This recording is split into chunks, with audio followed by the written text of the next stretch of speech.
selanjutnya kita ingin tahu apakah singular value decomposition itu tuh benar-benar ada atau cuma sekedar teori gitu ya. Nah, jadi di sini ada satu teorema yang mengatakan bahwa singular value decomposition itu benar-benar ada gitu, bisa dicari untuk setiap matriks ya. Dan lebih jauh lagi, singular value decomposition itu di sini di teorema ini dikatakan itu adalah unik ya. Maksudnya unik itu berarti jika A sama dengan U1 D1 U2 transpose, terus A itu adalah V1 D2 V2 transpose, pasti ini tuh sama ya. Jadi U1 sama dengan V2, U1 V1, D1 tuh sama dengan D2, U2 itu sama dengan V2. Jadi mereka tuh adalah matriks yang sama lah intinya. Nah, sekarang kita akan buktikan bahwa A itu apapun matriks A, dia tuh pasti bisa dicari singular value decomposition-nya.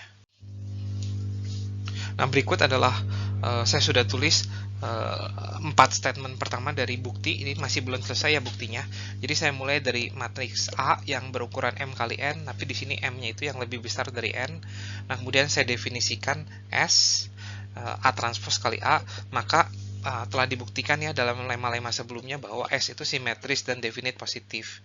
Nah, dan telah ditunjukkan juga bahwa S itu bisa didiagonalisasi. Nah, jadi saya misalkan U1 sampai UN itu sebagai basis dari Rn, di mana setiap dari Uj itu adalah sebuah vektor eigen dari si S dengan nilai eigen Rj kuadrat ya.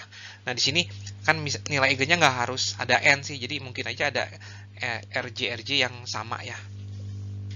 Nah, di sini telah dibuktikan juga di lema 463 tadi ya, bahwa matriks ini nih AU1 U ini adalah basis yang sudah yang ortonormal ya, yang kita sudah pilih yang sudah ortonormal.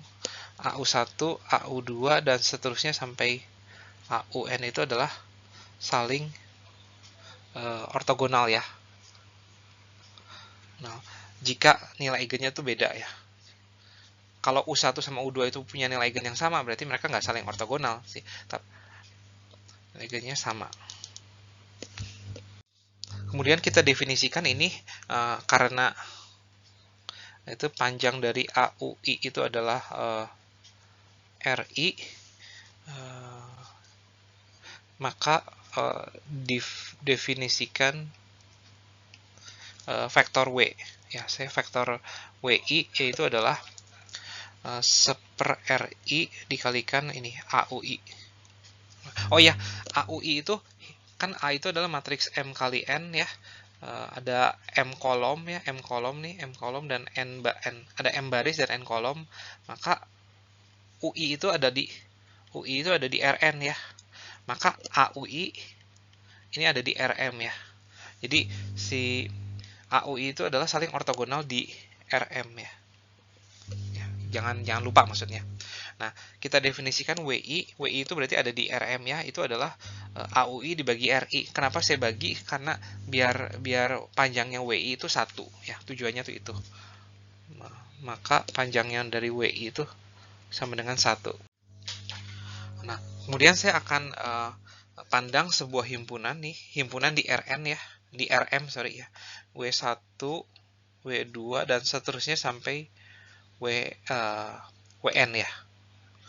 Nah, dan karena N ini kurang dari M ya, M itu lebih besar, ini himpunan ini tuh belum menjadi basis di Rm ya. Jelas ya, karena masih kurang ya gitu ya.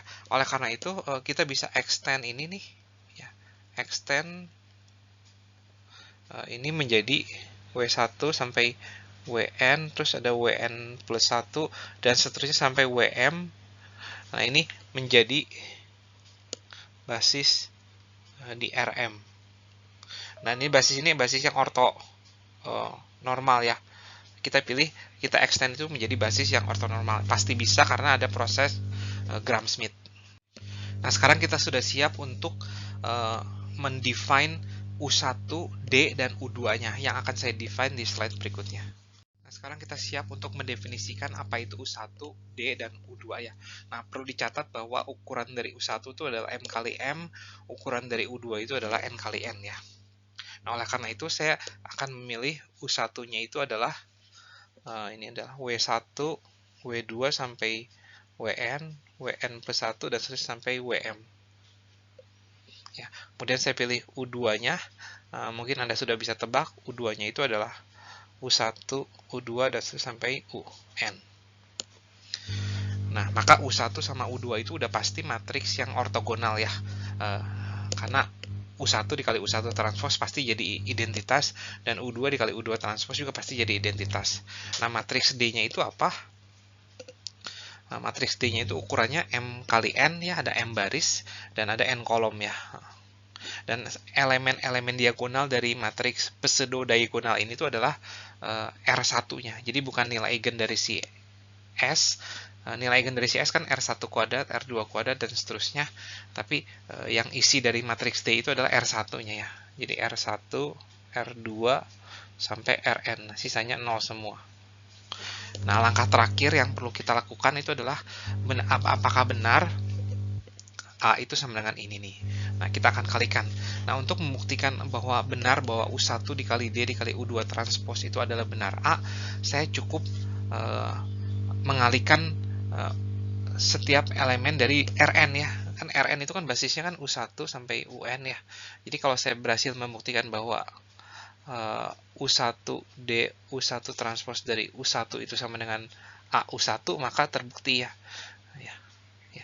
Jadi yang saya butuh lakukan tuh adalah ini nih. Cukup saya kalikan antara U2 U1, sorry ini U2 ya. U1 dikalikan D dikali U2 transpose dari UI itu sama dengan AUI ya. Nah, ini akan saya buktikan ya. Nah, yang pertama akan saya lakukan yang U2 dikali U2 transpose dikalikan UI dulu nih. Ya, mungkin untuk dapat bayangan saya nggak pakai UI tapi saya pakai U1 dulu ya. Nah, U2 itu adalah ini ya. U2 transpose itu berarti ini ya. U1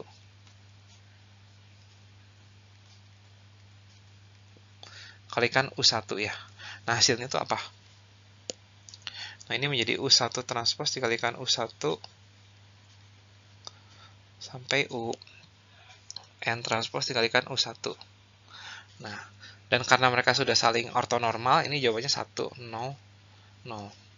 Berarti ini adalah hasilnya itu adalah S1 ya. Ya, ada atau basis standar di Rn ya. Ya. Jadi kalau ini saya ganti dengan U2 juga, ini jadinya E2 nih. Ya. Ya, tapi semoga cukup jelas ya. Saya kembalikan ke 1 aja. Nah, sekarang setelah itu menjadi saya akan tinjau ini D dikalikan E1 ya. D dikalikan S1 itu apa? Ini adalah R1 0, 0 R2, terus 0 Rn. Nah, sisanya 0 semua ya di sini. Saya kalikan dengan E1. E1 itu 1, 0, 0, 0. Nah, hasilnya adalah apa? Hasilnya bisa Anda tebak, yaitu hasilnya itu adalah R dikalikan R1 dikalikan E1 ya. Nah, sekarang yang tahap terakhir adalah ini. U1 dikalikan R dari E1, R1. Nah, R1-nya saya bawa keluar. Nah, sekarang U1-nya itu adalah ini. W1 seterusnya sampai WM ya. Saya kalikan dengan S1. Nah, hasilnya adalah apa nih? Ya, hasilnya benar adalah ini R1 dikalikan S1 lagi. Sorry, bukan S1, harusnya ini jadi W1. Dan kita sudah tahu bahwa W1 itu adalah seper dari R1 A U1 ya. Nah, ini adalah terbukti ya. Jadi terbukti bahwa ini tuh benar-benarlah adanya. Nah, semoga pembuktian ini cukup jelas. Harusnya habis ini ada contoh. Ya, ini ada contoh. Saya punya matriks berukuran 3 kali 2 ya. Nah, saya akan mencari singular value decomposition dari matriks ini nih. Nah, dengan cepat saya akan cari dulu S-nya ya. S-nya itu adalah ini A transpose dikalikan A. Tujuannya kita ingin mencari nilai eigen dari si S ya.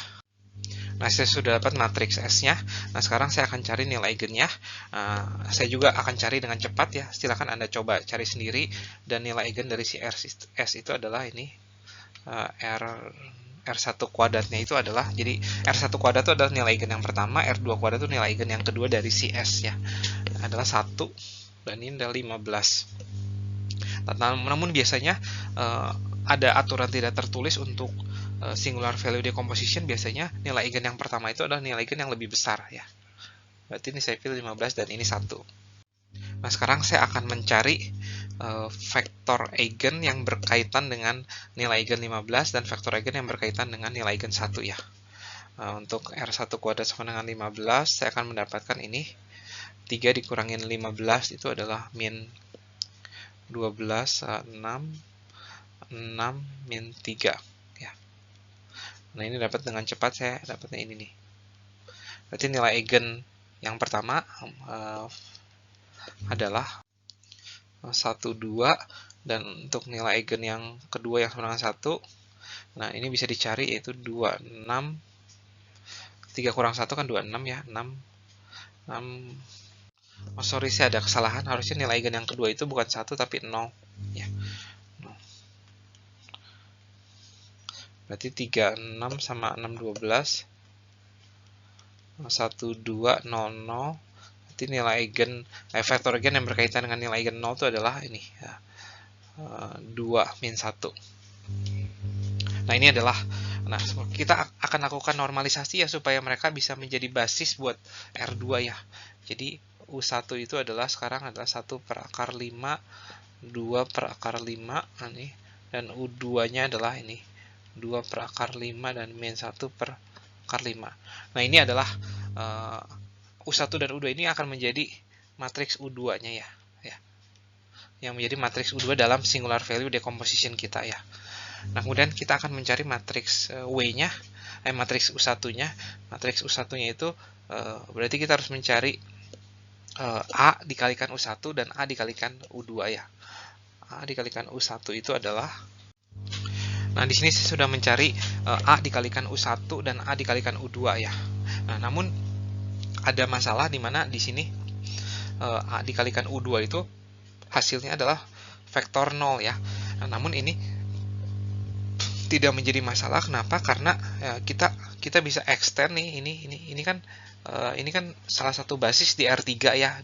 Nah, kita bisa extend ini menjadi salah satu vektor basis di R3. Kita bisa extend ini menjadi basis di R3 ya. Kita bisa lakukan proses Gram-Schmidt ya. Jadi si U1-nya itu, elemen pertamanya itu adalah, ini kebetulan kan sama semua nih.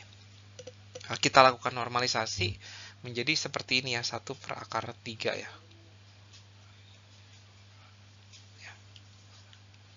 Nah, ini adalah kolom pertama dari matriks U1. Nah, kolom kedua sama kolom ketiganya itu Anda harus melakukan proses Gram-Schmidt untuk mencari, untuk mengextend basis ini di R3 menjadi basis yang ortonormal dan ortogonal ya tentunya. Dan saya sudah lakukan ini, adalah ini nih, 1 per akar 2. Nah, saya sudah cari extension basisnya, yaitu adalah ini 1 per akar 2, 0 min 1 per akar 2, dan 1 per akar 6, min 2 per akar 6, dan 1 per akar 6. Dan U1-nya itu sudah dapatkan, yaitu 1 per akar 5, U2-nya itu adalah ini. Nah, ini min 1 per akar 5 ya. Nah, apakah D-nya? D-nya itu adalah ini 15, berarti ini akar 15 dan ini 0. Nah, jika Anda cek nih, U1 dikalikan D dikalikan U2 transpose, pasti hasilnya itu adalah A. Semoga cukup jelas ya apa yang sudah saya lakukan dalam contoh ini.